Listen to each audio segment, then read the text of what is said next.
به ونتوكل عليه ونعوذ بالله من شرور أنفسنا ومن سيئات أعمالنا من يهده الله فلا مضل له ومن يضلله فلا هادي له ونشهد أن لا إله إلا الله وحده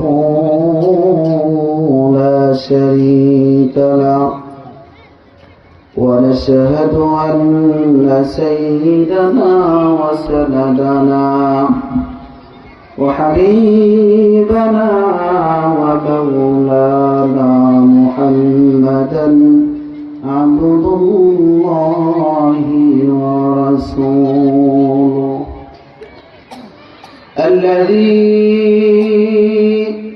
أرسل إلينا رسولا عربيا قرشيا حاشميا مكيا مدنيا صادقا مصدوقا طيبا طاهرا آمنا أمينا معلما نبيا أما بعد أعوذ بالله من الشيطان الرجيم بسم الله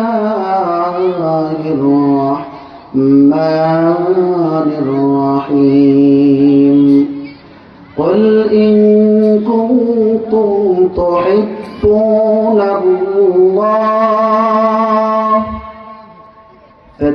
فاتبعوني يحببكم الله ويغفر لكم ذنوبكم والله غفور رحيم وقال صاحب القرآن صلى الله عليه وسلم كل أمتي يدخلون الجنة إلا من أبى قيل من أبى يا رسول الله قال من أطاعني دخل الجنة ومن عصاني فقد أبى أو كما قال النبي صلى الله عليه وسلم وقال الله تعالى في شان حبيبه إن الله وملائكته يصلون على النبي يا أيها الذين آمنوا صلوا عليه وسلموا تسليما اللهم صل على سيدنا مولانا محمد وعلى آل سيدنا مولانا محمد যতই দরুদ পড়ি হে রাসূল যতই দরুদ পড়ি হে রাসূল মনের তৃপ্তি মিছে না মরণকালে দিও দেখা এটাই মোদের আরাধনা সাদাকাল্লাহুল মাওলানাল আযীম ওয়া সাদাকা রাসূলুহুন নবিয়্যুল উম্মিয়্যুল কারীম ওয়া নাহনু আলা যালিকা মিনাশ শাহিদিন ওয়াস শাকিরিন আলহামদুলিল্লাহি রাব্বিল আলামিন মুআজ্জাজ মুকাররম পত্র এলাকার সুনামধন্য পিতৃতুল্য মুরব্বিয়ানে আযম ইসলাম প্রিয় দিন প্রিয় আল্লাহ পাকের আশিকিন জাকিরিন মুহিব্বিন যুবক ভাইরা আগামী দিনের জাতির মুর্শিদ জাতির রাহবার বিভিন্ন প্রতিষ্ঠানে শিক্ষারত ছাত্ররা পর্দার অন্তরালে আমার মা ও বোনেরা আমরা অন্তরস্থল থেকে শুকরিয়া আদায় করি যে আল্লাহ রাব্বুল আলামিন অত্র এলাকার হাজারো লাখো মুসলমানের মধ্য থেকে বাছাই ছাঁটাই করে নির্বাচন করে ভালোবেসে মহব্বত করে দুনিয়ার সমস্ত ব্যস্ততা থেকে পারেক করে জান্নাতি বাগানে এসে বসে কোরআন ও হাদিসের কিছু কথা বলবার ও শুনবার সুযোগ করে দিয়েছেন। সে আল্লাহ পাকের দরবারে শুকরিয়া আদায় করে সকলে বলি আলহামদুলিল্লাহ। দরুদ পাঠ করে আকার নাম তাজদার মদিনা দুলাল আমিনা সাইয়্যিদুল মুরসালিন শফিউল মুজনিবিন, জিনার আক্রান্ত পরিশ্রমের বিনিময়ে আমরা এই দিন পেয়েছি, মসজিদ পেয়েছি, মাদ্রাসা পেয়েছি, মুসলমানের ঘরে জন্ম নিতে পেরেছি। সেই পবিত্র মহান দরবারে দরুদ পাঠ করি, সকলে বলি সাল্লাল্লাহু আলাইহি ওয়াসাল্লাম। প্রিয় তাওহীদি জনতা, অল্প সময় আমি আপনাদের সামনে অল্প সময় কথা বলবো। আবার পরে ভারতের একজন মেহমান এসেছেন, কথা বলবেন। আমরা যারা এদিক সেদিক ঘোরাফেরা করছি এখনই চলে আসি। আমি কালামুল্লাহ শরীফের একটি আয়াত রাসূল করিম সাল্লাল্লাহু আলাইহি ওয়াসাল্লামের লক্ষ কোটি হাদিসে মুবারকা থেকে একটি হাদিসের টুকরা তেলাওয়াত করেছি। আল্লাহ পাকের রহম ও করম আপনাদের পবিত্র জবানের দোয়া শামিল হাল হলে ইনশাআল্লাহ তাআলা এই আয়াত ও হাদিসের উপর কিছু কথা বলবো। আল্লাহ তাআলা যেন তৌফিক দান করেন, সকলে বলি আল্লাহুম্মা আমিন। তেলাওয়াতকৃত আয়াতের তরজমা হচ্ছে, আল্লাহ তাআলা কালামুল্লাহ শরীফের ভিতরে বলেন, কুল ইন কুনতুম তুহিব্বুনাল্লাহ,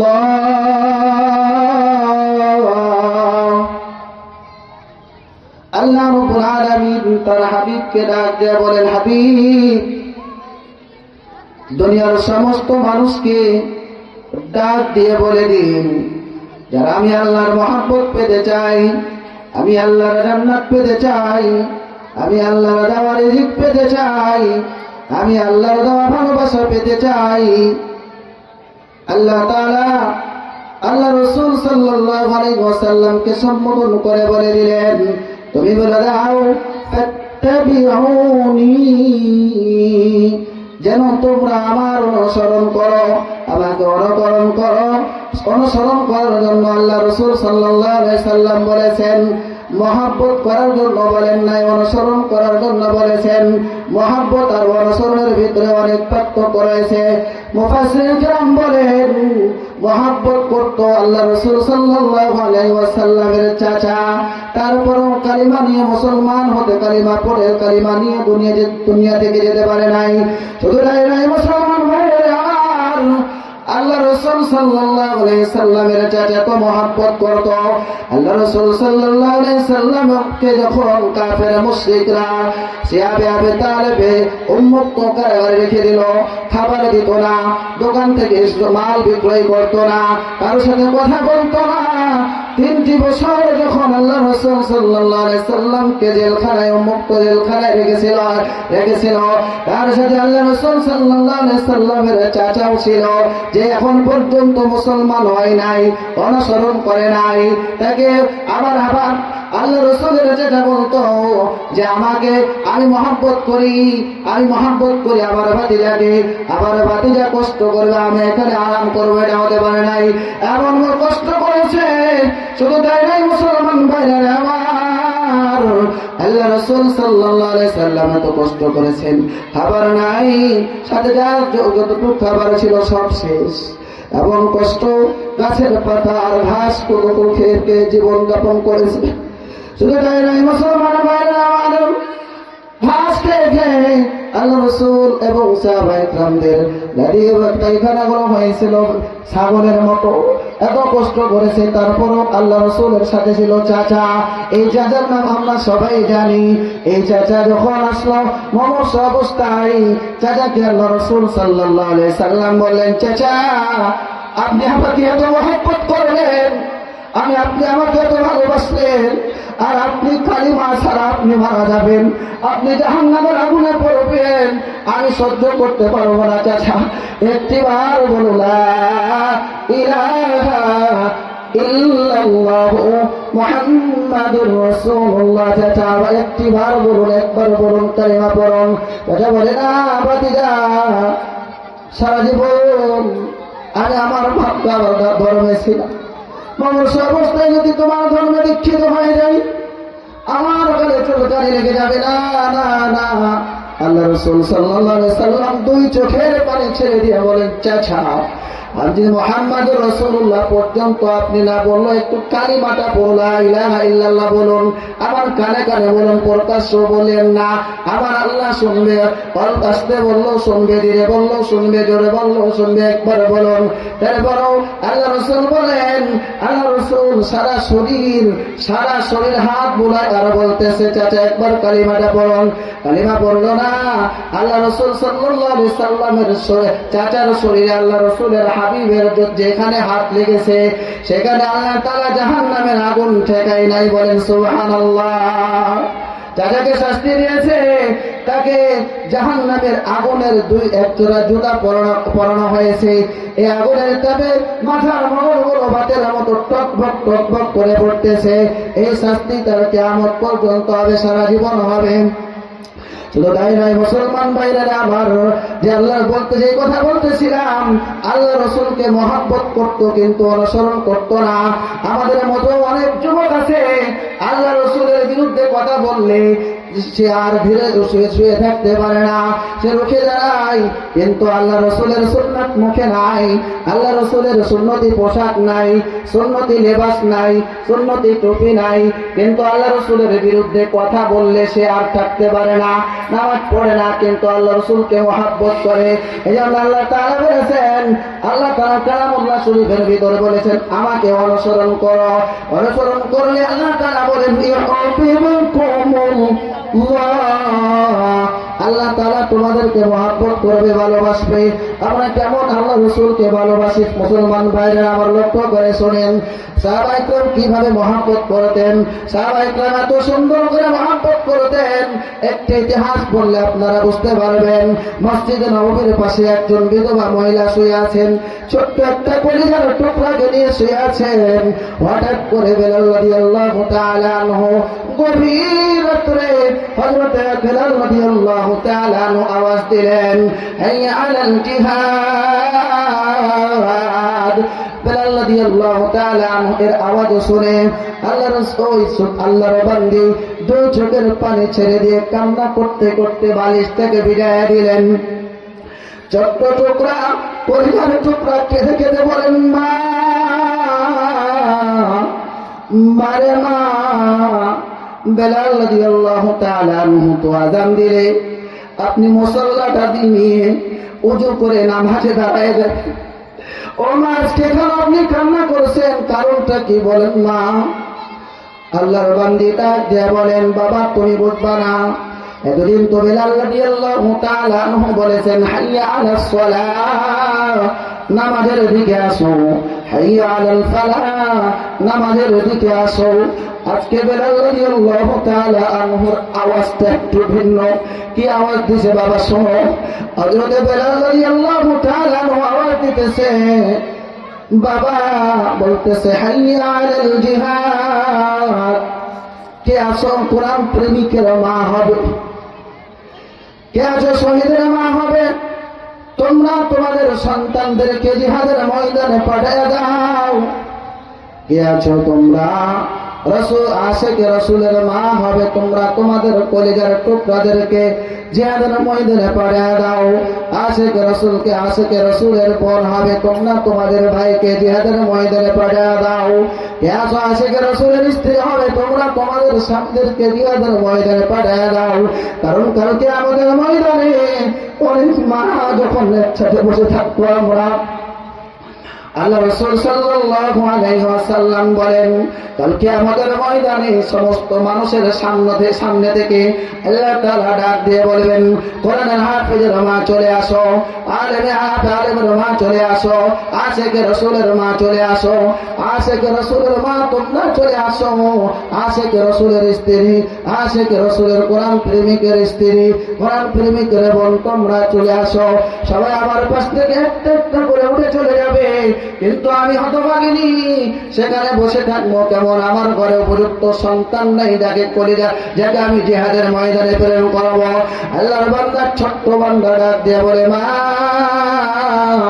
তোমাকে আশিক রাসূলের মা বানাতে হলে কি করা লাগবে একটু বলো। তোমাকে আশিক রাসূল হাফেজ কোরআনের মা বানাতে হলে কি করা লাগবে একটু বলো। আল্লাহর বান্দা ডাকতে বলে বাবা মাদ্রাসায় পড়ে কোরআনের হাফেজ হতে হবে, রাসূলকে মহব্বত করতে হবে, জিহাদের ময়দানে যেতে হবে। এই কথা শুনে ছোট্ট বান্দা আল্লাহ তাআলার ঘরে মসজিদ নববীর দিকে ওইভাবে দৌড়াত গভীর রাত্রে দেখে সাহাবা ইকরাম ওখানে লাইন ধরে সারিবদ্ধ হয়ে দাঁড়িয়ে আছে, ওখানে বসে গেছে। মা ছোট্ট বাচ্চার দৌড় দেখে মা পিছনে দৌড় দিয়েছে। ছোট্ট বাচ্চাকে কোলে তুলে নিয়ে বলছে বাবা তোমাকে তো নিবে না। এই কথোপকথন হচ্ছে, সাহাবা ইকরাম বলতেছে মা তুমি কেন এখানে, ছোট্ট বাচ্চা কেন এখানে? যাদের ময়দানে ছোট্ট বাচ্চা নেওয়া হয় না, কোনদেরকে নেওয়া হয় না? আল্লাহ রাসূল আসলেন, কি হয়েছে? আল্লাহর বান্দা ছোট্ট বান্দা ডাকে বলে ইয়া রাসূলুল্লাহ ইয়া হাবিবাল্লাহ, আমি শুনেছি আপনাকে নাকি আবু জেহেল আবু লাহাব মুশরিক কাফের মুশরিক আপনাকে কষ্ট দিয়েছে। আমি ছোট্ট বান্দা আমি আল্লাহ তাআলার কাছে ওয়াদা করেছি যতক্ষণ পর্যন্ত তোমার দুশমনদেরকে আমি একজনকে হত্যা না করবো আমি বাড়িতে ফিরবো না। আল্লাহ রাসূল এই কথা শুনে সঙ্গে সঙ্গে দুই চোখের পানি ছেড়ে দিয়ে বলেন বাবা তোমাকে তো জিহাদের ময়দানে নেওয়া হবে না, কারণ তোমার উপযুক্ত বয়স হয় নাই। ছোট্ট বান্দা ডাক দিয়ে বলে ইয়া রাসূলুল্লাহ ইয়া হাবিবাল্লাহ, আমি শুনেছি, আমি আমার মাদেরকে দেখেছি যখন চুলার মধ্যে লাকড়ি দেয়, ছোট্ট ছোট্ট লাকড়িগুলো দিয়ে আগুন জ্বালাই, এমন এবারকে দিয়ে আগুন জ্বালাইবেন। আমি জিহাদের ময়দানে আপনার দুশমনদেরকে মারতে গিয়ে আমি শহীদ হব, তারপরে আবু বকরকে প্রেরণ করবেন, ওমরকে প্রেরণ করবেন, ওসমানকে প্রেরণ করবেন, আলীকে প্রেরণ করবেন, এইভাবে যুদ্ধ করব। আল্লাহর বান্দা দুই চোখের পানি ছেড়ে বলেন ইয়া রাসূলুল্লাহ ইয়া হাবিবাল্লাহ, আমি জানি ছোট্ট বান্দাকে আপনি জিহাদের ময়দানে দিবেন না, কিন্তু আমার একটা ছোট্ট একটা আবদার, একটু আমার আবদার হচ্ছে ইয়া রাসূলুল্লাহ ইয়া হাবিবাল্লাহ, কাফের মুশরিকরা যখন আপনাকে ডান দিক থেকে আঘাত করবে, তীর মারবে, আমার এই কলিজার টুকরাকে ডান দিকে আপনি ধার শুধু ব্যবহার করবেন, বাম দিক থেকে যখন তীর মারবে আমার এই কলিজার টুকরাকে আপনি ঢাল শুধু ব্যবহার করবেন, সামন দিক থেকে যখন কোরআনের দুশমনরা আপনাকে তীর মারবে সামন দিকে আমার কলিজার টুকরাকে আপনি ঢাল শুরু ব্যবহার করবেন। কারণ ইয়া রাসূলুল্লাহ এমন এক কলিজার টুকরা না, এরকম 1000 কলিজার টুকরা যদি শহীদ হয়ে যায় আমার অন্তরে তেমন ব্যথা পাবে না, যেই ব্যথাটা আমি পাবো আপনার কলিজায় যদি একটা তীরের আঘাত লাগে। সুবহানাল্লাহ, কি পরিমাণ মহব্বত করে! এরকম মহব্বত আমাদেরকে করতে হবে আল্লাহ রাসূলকে, নিজের জান, নিজের মাল, নিজের কলিজার টুকরা। অনেক ইতিহাস আছে সাহাবা ইকরাম রাদিয়াল্লাহু তাআলা আনহু নিজের জীবনের চাইতে মহব্বত করেছেন। আল্লাহ তাআলা আমাদের সবাইকে রাসূলের মহব্বত অন্তরে ফিট করার তৌফিক দান করুন। সকলে বলি আল্লাহুম্মা আমিন। আসসালামু আলাইকুম ওয়া রাহমাতুল্লাহি ওয়া বারাকাতুহু।